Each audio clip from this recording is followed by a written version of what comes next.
Bom dia. Olha, em relação à atração por meio das placas solares, isso é um mito, né? A nossa região ela tem um potencial muito grande para descargas atmosféricas. Nós temos uma quantidade de descargas atmosféricas muito grande aqui na nossa região, tá? O que é uma descarga atmosférica, né? Você tem um potencial elétrico na nuvem, no céu, estou tentando traduzir da maneira mais simples possível. Você tem um potencial elétrico na nuvem, no céu, e você tem um outro potencial elétrico na terra, ou no terra, né? Aqui no chão. E quando você tem diferença de potenciais elétricos, eles se atraem, né?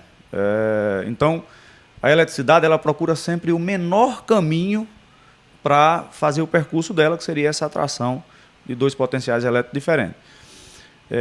Para que a gente entenda de uma maneira mais visível, se você pegar aqui, por exemplo, a torre da Rádio Princesa, que tem um catodo de para-raio lá em cima, um receptor de raio lá em cima da torre.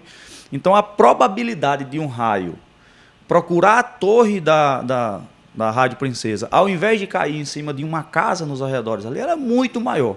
Porque a eletricidade ela vai procurar sempre o menor caminhozinho para fazer o percurso dela.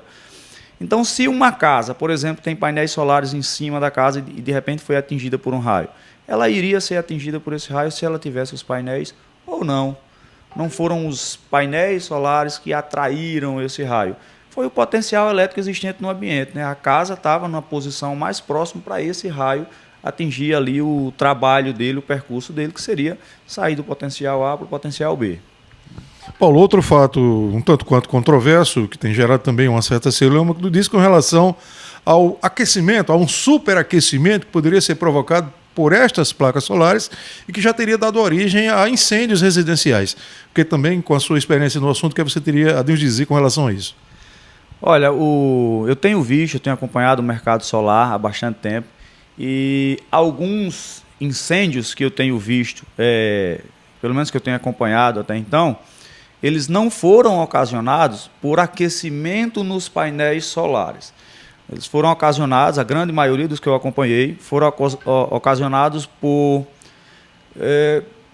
vamos lá, erro de montagem ou desacerto no ponto elétrico na montagem solar.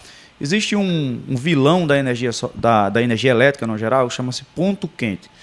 Uma má conexão, uma conexão falha em um ponto da instalação, ela vai gerando um aquecimento e esse aquecimento tende a evoluir, a ampliar-se quando você tem a carga elétrica contínua nesse circuito, né?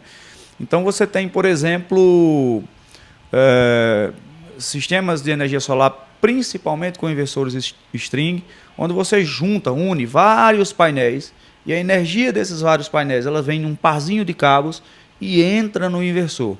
Esse lugar, essa entradinha no inversor desse jogo de painéis solares, ela é muito passiva desse efeito chamado ponto quente. Então, se tiver uma folgazinha ali, uma falha na conexão, né, se você tiver um errinho de montagem nesse ponto da instalação elétrica, com esse tipo de equipamento em específico, que é o inversor string, você tem a possibilidade de um ponto quente, e esse ponto quente ele pode evoluir ali com o brilho do sol nos painéis, a força da eletricidade de geração ela aumenta, então você tende a atenuar esse defeito de montagem ali no inversor, e isso pode ocasionar um incêndio, sim, em inversores string, principalmente.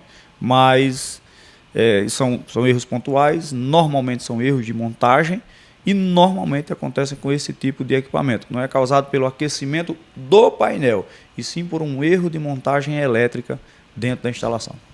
O cidadão que está nos acompanhando, que tem um sistema de placas solares em sua moradia, em sua residência, ficou preocupado, digamos, de repente com esses esclarecimentos e queira fazer uma checagem se a sua estrutura está bem equipada. As empresas aqui, no caso a Raritec e outras, estão aptas a fazer esse tipo de averiguação? Sim, sim. Inclusive isso é uma recomendação, né? É muito importante que pelo menos uma vez no ano você dê uma checada, dê uma revisão no seu sistema de energia fotovoltaica.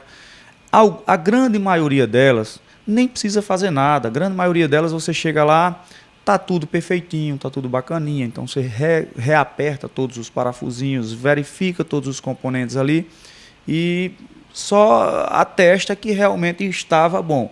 O problema é que é um equipamento muito silencioso, faz o trabalho dele sem reclamar, sem fazer barulho, sem informar, bem dizer, nada, né?